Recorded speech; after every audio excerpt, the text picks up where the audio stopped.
வணக்கம். ஆகாஷ்வாணி புதுச்சேரி செய்திச் சுருக்கம் வாசிப்பவர் கோதை நாயகி. பிரதமர் திரு நரேந்திர மோடி 6 நாள் அரசுமுறை பயணமாக ஐரோப்பிய நாடுகளான பிரான்ஸ் மற்றும் ஸ்லோவாக்கியாவிற்கு சென்றுள்ளார். இப்பயணத்தின் முதற்கட்டமாக நேற்று பிரான்சின் நீஸ் நகரை சென்றடைந்தார். பிரதமர் இன்று அந்நாட்டு அதிபர் திரு இமானுவேல் மேக்ரானுடன் இருதரப்பு பேச்சுவார்த்தைகள் நடத்தவுள்ளார்.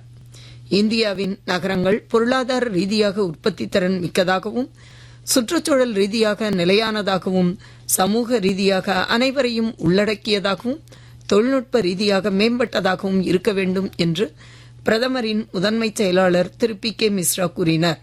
புதுடெல்லியில் நேற்று நடைபெற்ற தேசிய நகர்ப்புற விவகாரங்கள் நிறுவனத்தின் பொன்விழா கொண்டாட்டங்களில் உரையாற்றிய அவர், இந்தியாவின் நகர்ப்புற உரையாடலை வடிவமைப்பதிலும் நிறுவன திறன்களை வலுப்படுத்துவதிலும் தேசிய நகர்ப்புற விவகாரங்கள் நிறுவனம் பெரும் பங்காற்றியுள்ளதாக குறிப்பிட்டார். இஸ்ரோ தலைவர் திரு வி. நாராயணன் பெங்களூருவில் நடைபெற்ற CSIR ரைஸ் மாநாட்டில் பங்கேற்று பேசுகையில், நிலவின் கடும் குளிரில் இருந்து லூனார் லேண்டரை பாதுகாக்கும் வகையிலான மேம்பட்ட செயற்கை வெப்பமூட்டும் அமைப்பை உருவாக்க அணுசக்தி துறையுடன் இணைந்து செயல்பட உள்ளதாக தெரிவித்தார்.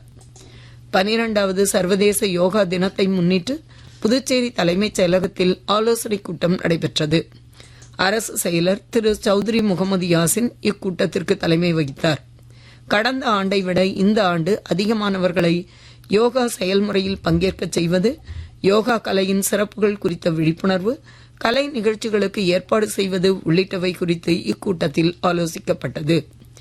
தரம்சாலாவில் நடைபெற்ற 3 போட்டிகள் கொண்ட தொடரின் முதல் ஒருநாள் கிரிக்கெட் போட்டியில் இந்தியா ஆப்கானிஸ்தானை 7 விக்கெட் வித்தியாசத்தில் வெற்றி கொண்டது.